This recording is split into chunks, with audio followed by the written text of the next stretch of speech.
Morning, everybody. Someone asked me to do a cold start on my Jeep. I'm gonna give you guys a little eye candy. It's a little glare, but that's my girlfriend right there. And this is the one I cheat on her every now and then, mainly in the wintertime.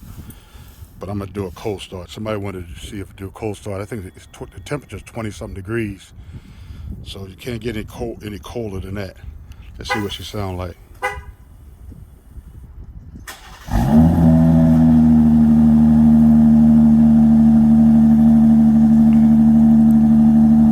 It's not a V8. That's a V8.